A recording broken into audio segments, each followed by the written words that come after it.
હૃદયમાં ધારણ કરી અને પછી કથાને સાંભળવી જોઈએ.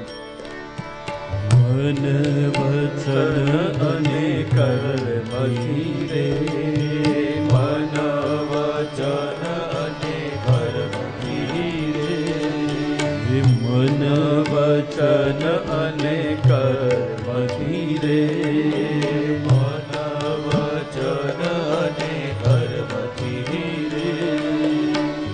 7 દિવસ સંભળાય મારા વાલા, 7 દિવસ સંભળાય મારા વાલા, 7 દિવસ સંભળાય મારા વાલા, 7 દિવસ સંભળાય મારા વાલા. અરે ભાગવત સાંભળજો ભાવથી રે, ભાગવત સાંભળજો ભાવથી રે, ભાગવત સાંભળજો ભાવથી રે, ભાગવત સાંભળજો ભાવથી રે, ભાગવત સાંભળજો ભાવથી રે, ભાગવત સાંભળજો ભાવથી રે.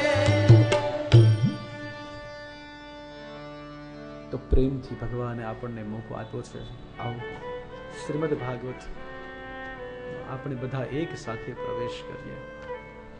ભગવાન અખિલ બ્રહ્માંડની અસીમ કૃપા છે. દમણ જેવું ક્ષેત્ર છે. મને ઘણા સમયથી તમે બધા સદી ગયા છો. હા,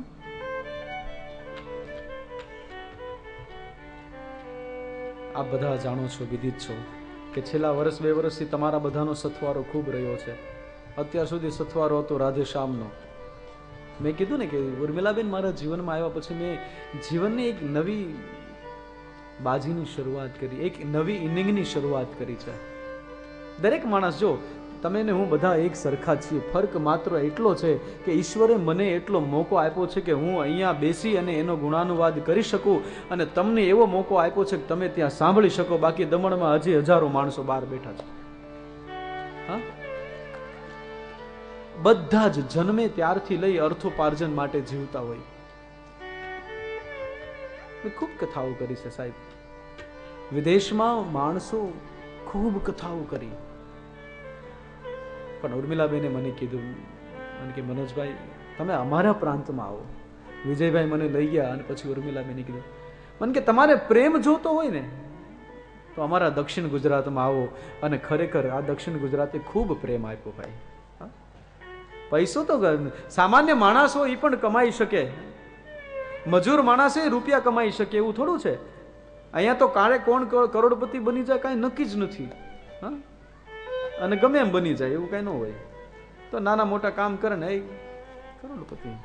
હવે પૈસા વાળું થવું બહુ મોટી વાત નથી. રૂપિયો પેલા મોટો હતો, હવે તો નાનો થઈ ગયો છે. હા, પેલા આપણા વડીલો જ્યારે જીવતા ને ત્યારે સોની નોટ જોવા માટે 5-5 વર્ષ વયા જતા. હા, અને હવે આપણા છોકરા સ્કૂલમાં ભણે છે, 500 ને 1000 રૂપિયા ક્યુ મની કહેવાય, પોકેટ મની રાખે, ખીચા ખર્ચે આપણે કહેતા ને. અને 500-1000 માં તે નથી મેળ પડતો. હર અઠવાડિયે ભાઈ dad increase my pocket money. પછી કેટલું ઇન્ક્રીઝ કરવું? આ ગવર્મેન્ટના ટેક્સ ભરીએ કે તારું પોકેટ મની દઈએ? પૈસા કોઈ પણ કમાઈ શકે, પણ પ્રેમ કમાવવો એ બહુ મોટી વાત છે. તમે બધાએ ખૂબ પ્રેમ આપ્યો છે અહીંયા. તો આવો ભાગવતની અંદર પ્રવેશ કરી.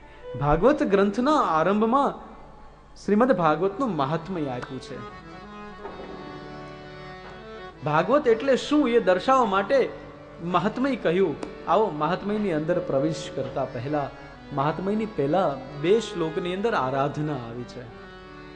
પહેલા શ્લોકની અંદર ગ્રંથ આરંભે આ ગ્રંથ જેમનો છે એની વંદના છે, એટલે કે ભગવાન શ્રી કૃષ્ણની વંદના. અને બીજા શ્લોકમાં આ ગ્રંથને જેમણે ખૂબ ગાયો છે એવા ભગવાન સુખદેવજીની વંદના છે. તો આવો બધાથી પહેલા આપણે ભગવાન સચ્ચિદાનંદ સ્વરૂપ શ્રીનાથજી બાવા, ઠાકોરજી, દ્વારિકાધીશ, ગોવર્ધનનાથ જે પણ કહો, આવો એમની વંદના